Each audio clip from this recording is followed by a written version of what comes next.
Ever find yourself caught in a loop of negative thoughts and feelings of depression?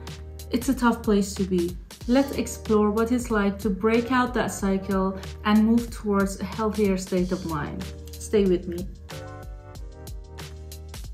First of all, what causes that feeling? What causes to feel depressed, sad, negative, angry, or all other stressful feelings that we experience? What can cause them? What are the reasons? Feeling depressed, sad, demotivated can be influenced by a combination of factors, both internal and external. Here are some common reasons. Biological factors, genetic, brain chemistry, hormonal changes. Psychological factors, such as personality traits. It means that some personality traits, such as perfectionism or low self-esteem, can contribute to vulnerability. Past trauma. Experiencing trauma or abuse in the past can increase the risk of getting depressed or feeling depression. Negative thinking patterns. Habitual negative thinking patterns, self-criticism or rumination can accelerate negative emotions. Cognitive bias, which means distorted way of thinking, all or nothing thinking, black or white thinking, catastrophizing, thinking that the situation is much worse than it is, can contribute to feeling demotivated or hopeless. The third reason is environmental or situational factors. Stressful life events, major life changes, loss of loved ones, job instability, or financial difficulty can trigger depressive symptoms. Chronic stress, persistent stress without adequate coping mechanism can lead to the feeling of despair or helplessness. Social isolation, lack of social support or loneliness can contribute to the feeling of sadness and demotivation. Unhealthy lifestyle, poor diet, lack of exercise, substance abuse, or sleep deprivation can negatively impact mood.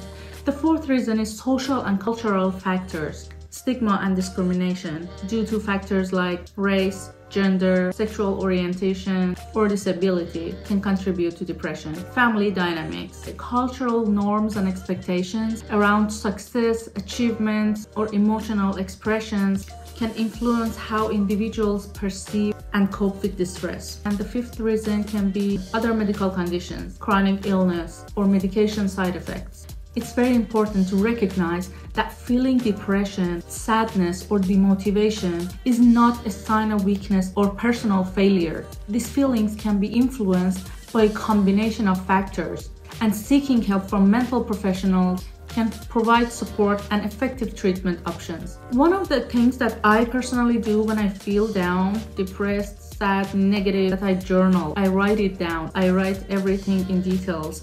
What is it that makes me feel like that? What's the reason? What has happened in the recent past? Or is it because of something that happened? Or no, I haven't had any experience in the recent past, but I feel it every now and then, and why it's coming back to me, how it's reaching me, and how can I deal with it? It's very important to know the feeling and to know the reasons that it's attacking you and how to deal with it. So, like I said, one of the things that I do personally is journaling, to write down. First of all, identifying and acknowledging the feeling. It's very important not to ignore that, not to sweep it under the carpet. Accept it and acknowledge it and write down that right now I feel this and this and this. I feel depressed, I feel sad, I feel weak, I feel helpless. It's very important to acknowledge and accept the feeling, then try to find a way to deal with it. Understanding triggers and causes. In your journal, try to write down what are the reasons that you feel the certain feeling that you're feeling. Reflect on the triggers and events that might have led to these feelings. By identifying these triggers, you gain insight into what situations or circumstances affect your emotions. The third thing you can write down is exploring patterns. Journaling over time allows you to recognize the patterns in your emotions and behaviors. This awareness can empower you to make positive changes and seek appropriate support. Another thing you can write down is a problem solving and action planning. Once you identify your feelings and causes, you can brainstorm potential solutions. I understand when you're feeling sad or upset or weak or tired, you're not in the mood to find out solutions, how to deal with it, how to solve the problem, how to solve this feeling. But maybe after a little bit of writing and journaling, you feel like you have come to a conclusion about what things you can do and what solutions you can find based on the knowledge you have from yourself to deal with this and to reduce this negative feeling to the minimum. Writing your feelings can be a way of emotional release, and this is very important. It provides a space to express yourself without any judgments. You don't need to talk about it to anyone. As long as you write it down, it gives you the possibility to express yourself and no one's judging you. It brings you self-awareness. It brings a deeper understanding of yourself, your values, your fears and aspirations. Even though that you think that you know yourself, but you don't know yourself actually completely. And our souls, our shells have such deep layers that it needs time to go through it and to go deep in it and to understand every layer of it and every layer and inch of ourselves. So use time for yourself. I think is one of the best ways to take care of yourself. In this way, with journaling and writing, you can create a tracking process and growth. Reviewing past journals allows you to track your emotions over time. But there are some rules to actually write a journal. You need to be honest and vulnerable. Write openly and honestly about your feelings without censoring yourself. Make it a routine. Set aside regular time to journaling even when you're not feeling depressed or sad. Daily, weekly, monthly. Set some time to do that regularly to cultivate consistency. Experience different styles, explore different types of journaling, different ways, such as free writing, gratitude, or prompts to find out what resonates best for you. Combine it with other practices. Journaling can complement other self-care practices such as meditation, exercise, or therapy. How can we deal with these kind of feelings when they attack us? One of the things that you can do is to change your situation, making small improvements, even the smallest thing in your head that you think that it might make you feel good. Start doing that and see the accomplishment, even very small, even very tiny.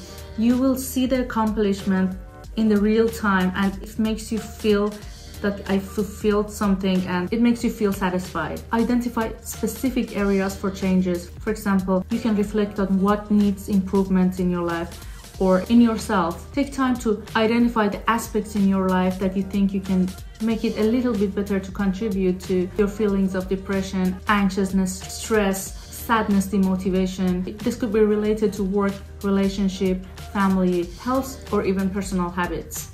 I personally think that the most important thing and the most effective ones that can make us feel bad or feel sad or feel depressed or angry and demotivated and stressed is ourselves.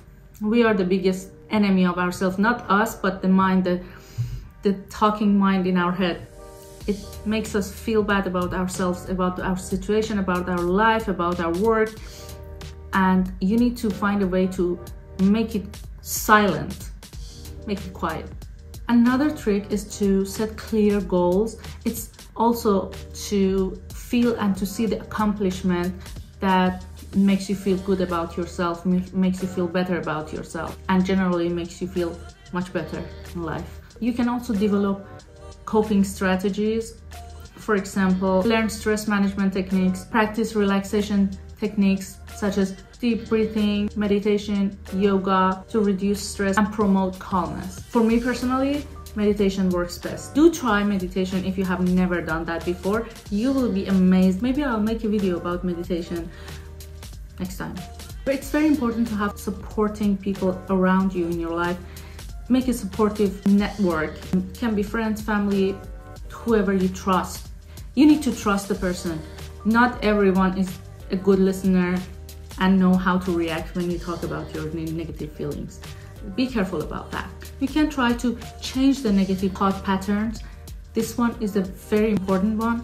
Challenge negative thoughts and replace them with more balanced and realistic perspectives. A lot of us have the habit of catastrophizing and see things much worse than it is, especially those of us that experience perfectionism or low self-esteem. These are the most important elements that can affect and escalate these feelings. Focus on gratitude. I have tried this one personally myself, and I can confirm that it helps. Keep a gratitude journal. Whatever you write about, keep a gratitude journal with you all the time, separately, and try to even set a reminder to read them or to write about them, whatever you're thankful for, daily, in the same time in a day. For example, 9 o'clock in the morning every day, every single day. Do that for some time and you will see the result after a few weeks or maybe a few months for some of us. You can seek also professional help. It's very, very, very, very important to make lifestyle changes. Make time for yourself. Prioritize self-care. Prioritize yourself over anything else. You are the most important thing in life for you, and you need to take care of you. Allocate time for activities and hobbies that makes you happy, such as hobbies, reading, spending time in the nature, or whatever that makes you happy. Improve sleep habits. Try to meditate before sleep, or try to listen to supplemental music, tracks, or sounds that makes you feel calm and makes sleep quality much better. Take small steps. All of this can be really overwhelming, so you don't need to do everything in the same time and everything in the ultimate level. Just start with small steps that can be actually done. Break larger goals in small actionable steps and be persistent. It's not something that you will do one time and then forget about it. You need to be persistent, you need to work on yourself, you need to take care of yourself. It takes time. All of this needs consistency and taking time for yourself. How situation can increase the feeling of demotivation? It can happen when we have overwhelming tasks or lack of clarity. How can we clear that situation for ourselves? We can work and improve on time management and task organization.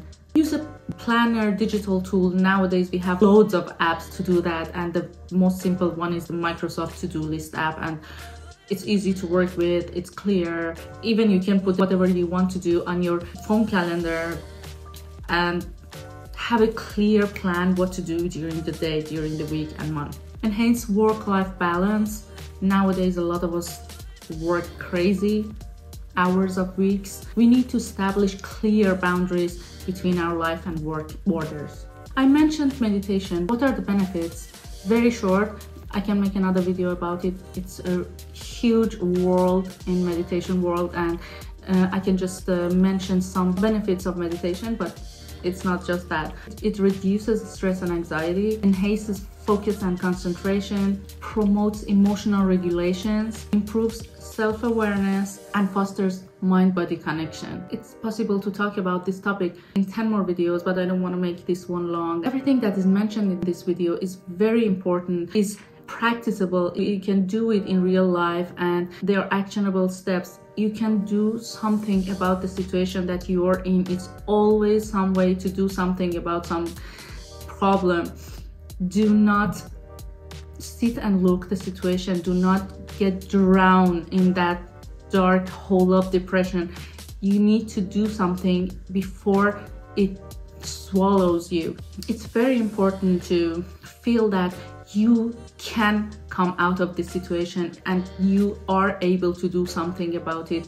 It's not always that dark as we think it is. It's just a simple change of state of mind. If you try at least one time for yourself, you will see the effects in your life. You don't want to go back to the way it was. Be safe, be happy, be hopeful. Think that it's your life that is passing, and you will never get the moment back. You will never get that hour back.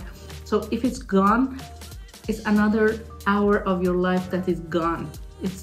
You cannot have it back. You cannot buy it. You cannot pay for it to have it back. So be careful about how you spend your time. I always say to myself that this is my moment. This half hour is mine. This 1 hour is mine. No one can take it from me, and this is mine to use, and I will use it how I want to. This is maybe one of the few things that is genuinely yours. Be selfish with your time, be selfish with your energy. Do not waste it for something that you know that is not worth it, and you know that you may regret doing that, spending your time that way, or spending your energy that way. It can also be a long video, long hours of talking about energy management, time management, especially energy management. This is very important to know about and to be careful about where you spend your energy when you use your energy. It's a very expensive asset to have, and you cannot just spend it for anything or anyone. You need to take care of it. This is something that makes you feel good. It is your energy. It makes you feel awake and feel alive. So take care of it, take care of you. I hope you like this video. If you feel that it's resonating, it's helpful, please do like and subscribe my channel, and see you in the next video.